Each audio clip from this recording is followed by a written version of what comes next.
Hello दोस्तों, साक्षर पाठशाला में आपका स्वागत है। लास्ट क्लास में हमने साइंस की जो क्लास ली थी 10th क्लास की, उसके अंदर हमने स्टडी किया था एस्क्रेटरी सिस्टम, ह्यूमन एस्क्रेटरी सिस्टम, जो 10th क्लास का टॉपिक है लाइफ प्रोसेस चैप्टर का।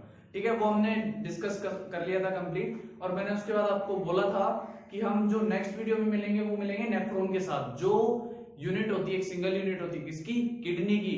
मैंने आपको उस टाइम एक चीज और बोली थी कि नेफ्रॉन और न्यूरॉन में कंफ्यूज नहीं होना है, नेफ्रॉन होता है, न्यूरॉन नहीं होता है। ठीक है, अब देखो हम इसके अंदर आज कंप्लीट डिटेल से पढ़ेंगे इसको कि इसके अंदर प्रोसेस क्या होती है, यूरिन फॉर्मेशन कैसे होगा, क्या क्या चीजें एब्जॉर्ब होंगी, क्या क्या रीएब्जॉर्ब होंगी, ठीक है, कौन कौन सी चीजें बाहर निकलेंगी, ये सारी चीजें हम अब देखेंगे। देखो सबसे पहले स्ट्रक्चर ऑफ नेफ्रॉन, इसके अंदर ग्लोमेरुलस होता है, बोमन्स कैप्सूल होता है। बोमन्स कैप्सूल ये वाला जो कटोरे जैसी स्ट्रक्चर है, ये बोमन्स कैप्सूल है। ग्लोमेरुलस जो ऐसे चाय छानने की जो छलनी होती है ना, वैसा होता है। फिर इसके बाद में ये डक्ट होती है जिसमें एक तरफ पीसीटी और डीसीटी, ठीक है। और फिर इसके बाद ये लूप ऑफ हेनले, ये कलेक्टिंग डक्ट। और इसके ऊपर एक स्ट्रक्चर और भी आती है जिसको बोलते हैं हम ब्लड कैपिलरीज। ठीक है, अब देखो, अब हम इसको पहले स्टार्टिंग से देखते हैं, बिल्कुल यहां से। इसके अंदर सबसे पहले मैंने आपको बताया था कि जो इम्प्योर ब्लड होता है, जिसके अंदर इम्प्योरिटीज प्रेजेंट होती हैं, वो ब्लड हमारा किसके थ्रू आता है, इम्प्योरिटीज क्या होती है, यूरिया। ठीक है, वो ब्लड हमारा कहां से आता है, रेनल आर्टरी से। ठीक है, उल्टा होता है, रेनल वेन रेनल आर्टरी। तो रेनल आर्टरी से वो ब्लड कहां आता है, इसके अंदर। रेनल आर्टरी से जैसे ही ब्लड इसके अंदर आएगा, रेनल आर्टरी का साइज बड़ा होता है, रेनल वेन का साइज छोटा होता है।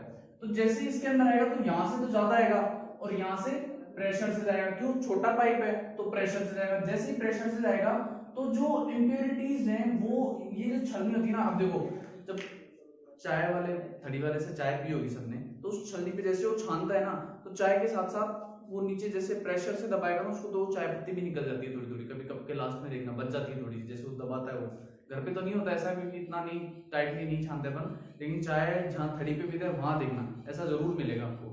ऐसा ही यहाँ पे होता है, जब प्रेशर बनता है तो इसके अंदर प्योर ब्लड इधर आ तो जाता है, लेकिन इधर जो इम्प्योरिटीज होती हैं इनके साथ साथ अपने काम की चीजें भी बहुत सारी चली जाती हैं, जो हमारे लिए यूजफुल होती है, जो हमको वेस्ट नहीं करनी होती किसी भी कंडीशन में।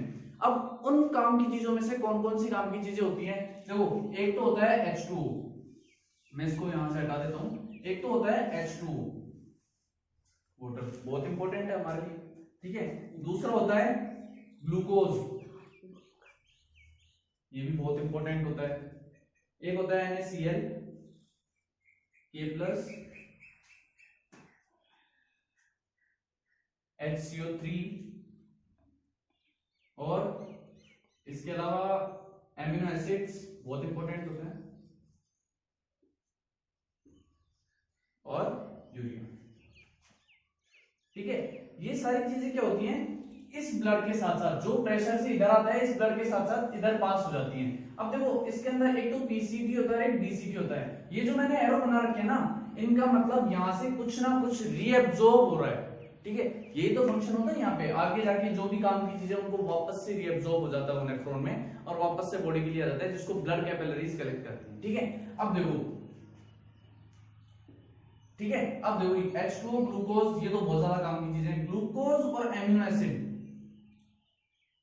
ग्लूकोज और एमिनो एसिड, ये जो पीसीटी होता है, प्रॉक्सिमल जो होता है, इसके अंदर 100% इनका रीअब्जॉर्प्शन हो जाता है, दोनों का 100% रीअब्जॉर्प्शन हो जाता है इसके अंदर। ठीक है, किस किस का, एक तो ग्लूकोज और एक एमिनो एसिड।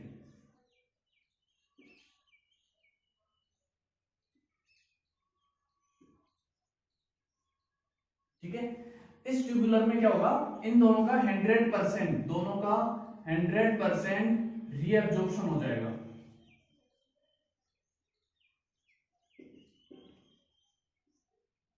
ठीक है दोस्तों, यहाँ पे 100% इन दोनों का हो गया। अब बाकी के जो बचे हुए पार्ट्स हैं, इनके अंदर देखो किसका कितना कितना होगा। जो H2 होता है उसका 65% रीअब्जॉर्प्शन हो जाता है यहीं पे। टोटल पार्ट का 70 to 80% रीअब्जॉर्प्शन होता है, 70 to 80% रीअब्जॉर्प्शन यहीं पे होता है। ठीक है, यहाँ पे रीअब्जॉर्प्शन हो जाता है, उसके अंदर से 100% इसका हो गया, 65% इसका हो गया, इसका कोई होता नहीं है। और जो NaCl और ये होता है इसका भी, सॉरी NaCl का, इसका भी हो जाता है 65%। NaCl का कितना होगा यहाँ पे 65% रीअब्जॉर्प्शन हो जाता है यहीं पे। अब जैसे ये आगे बढ़ता है, ठीक है, आगे जैसे बढ़ेगा ये लूप ऑफ हेनले होती है, ठीक है, ये यू शेप होती है, एकदम स्ट्रेट होती है, जो पिन होती है ना, जो बालों में लगाने की जो पिन होती है उस जैसे इसकी स्ट्रक्चर होती है, क्लिप, ठीक है, यू शेप्ड होती है, और ये ऊपर से तो थिक होती है और नीचे से थिन होती है, ऊपर से मोटी होती है और नीचे से पतली होती है। जैसे ही इधर से आता है ब्लड तो यहाँ पे उसका प्रेशर बहुत हो जाता है, फिर जब ऊपर जाता है तो वो प्रेशर वापस से कम हो जाता है, और इस जगह पे इस वाला ये वाला जो पोर्शन है यहाँ पे एब्जॉर्प्शन रेट सबसे कम होती है, सबसे कम रीअब्जॉर्प्शन होता है। यहाँ पे जो NaCl होता है उसका रीअब्जॉर्प्शन होता है 5%।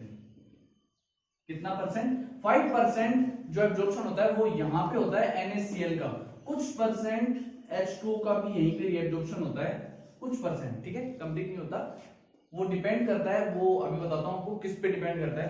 आगे जाके जब यहाँ पे आता है, जब यहाँ पे वापस आ जाता है, यहाँ पे DCT के अंदर रीअब्जॉर्प्शन फिर से होता है। DCT के अंदर जो रीअब्जॉर्प्शन होता है वो किसके बेस पे होता है? DCT के अंदर अपना एक हार्मोन होता है ADH, ADH हार्मोन होता है। ADH हार्मोन जितना सिक्रेट होता है, जितनी उसकी क्वांटिटी होती है, वो अगर कम होता है तो वाटर एब्जॉर्प्शन कम होता है, वो ज्यादा होता है तो वाटर एब्जॉर्प्शन ज्यादा होता है। तो यहाँ पे जैसे आता है तो NaCl का तो जो एब्जॉर्प्शन होता है वो 25% NaCl का रीअब्जॉर्प्शन हो जाता है। अब देखो कितना रीअब्जॉर्प्शन हो गया यहाँ से आते आते, लगभग 7, जितना पार्ट यहाँ से आया था ना, अब ऊपर से जितना भी फिल्टर हो रहा था ब्लड, उसके अंदर तो जो काम की चीजें थी जैसे प्रोटीन्स वगैरह थे वो निकल गए, बाकी सारी चीजें तो ब्लड में ही थी, ब्लड के अंदर भी कुछ चीजें यहाँ से निकल गई, लेकिन जो इधर आ गई उनके अंदर से भी वो सारी चीजें वापस से रीअब्जॉर्ब होना शुरू हो गई। रीअब्जॉर्ब होने के बाद यहाँ से 25 NaCl निकल रीअब्जॉर्ब हो गया, मतलब कितना हो गया 25, 5 एंड 65, अराउंड क्या 95%, इधर लिख देता हूं मैं, 95% NaCl रीअब्जॉर्ब हो गया।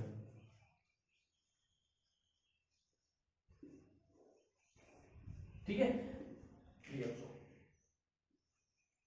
95%, कितने परसेंट गया? ओनली 5%, जो कहां चला गया? कलेक्टिंग डक्ट में। यहां पे जो वाटर का एब्जॉर्प्शन होगा वो किसके बेस पे होगा? वाटर का एब्जॉर्प्शन, अब देखो ग्लूकोज हमारे लिए बहुत, एमिनो एसिड और ग्लूकोज हमारे लिए बहुत ज्यादा इंपॉर्टेंट है, तो पहले ही देंगे, ये वाली सारी चीजें बहुत ज्यादा इंपॉर्टेंट है।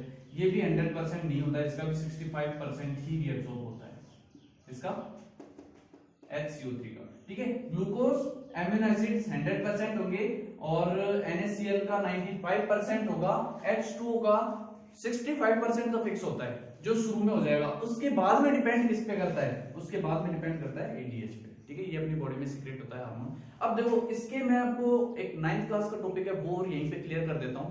इसके अंदर जो ऊपर वाला पार्ट होता है, जो PCT तक का पार्ट होता है, और इधर ये पूरा ही ले लेते हैं, इधर DCT वाला पार्ट होता है, इसका फॉर्मेशन किससे होता है? सिंपल क्यूबॉइडल टिश्यूज, ठीक है। सिंपल क्यूबॉइडल जो टिश्यूज होता है 9th क्लास के टिश्यू चैप्टर में हमने पढ़ा था।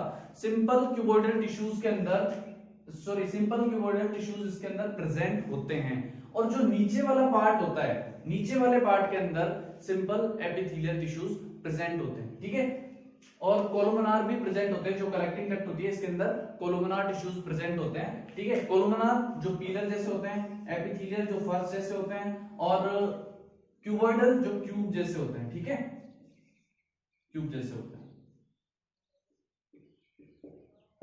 तो ये टिश्यूज इसके अंदर प्रेजेंट होता है क्योंकि यहाँ पे एब्जॉर्प्शन का फंक्शन होता है। अब देखो वाटर एब्जॉर्ब हो गया, NaCl एब्जॉर्ब हो गया, इधर से ये भी फंक्शन हो गए। अब ये एब्जॉर्ब होके कहां जा रहे हैं? एब्जॉर्ब हो कैसे रहे हैं? यहां से इसके अंदर प्रेजेंट होती है, इसके चारों तरफ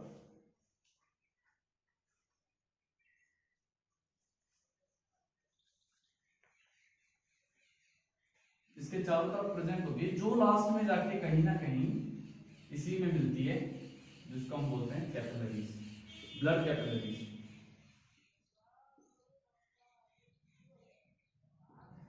ब्लड कैपिलरीज जो रीअब्जॉर्ब, जैसे ये सारी चीज जैसे रीअब्जॉर्ब होंगी उनको वापस से ले जाके प्योर ब्लड के अंदर मिक्स कर देती है। अब ध्यान रखना, मैं यहां लिख देता हूं, जो आप नोट करना चाहो नोट कर लेना।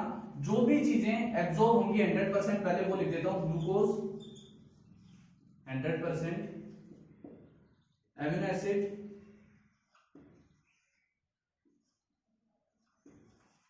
100%, और कहां पे, पीसीपी में। ठीक है, फिर इसके बाद में NaCl 95%, पीसीटी और डीसीटी दोनों में।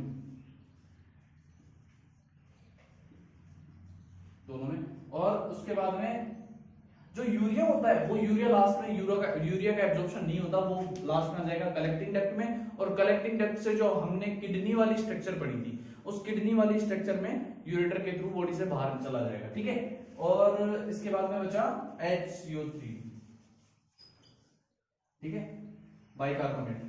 HCO3 कितना होगा, 65% तो 100%। ठीक है, अब इसके अंदर कंसंट्रेशन बढ़ जाती है, उसको कंट्रोल कौन करता है, उसके लिए आयंस की नीड होती है।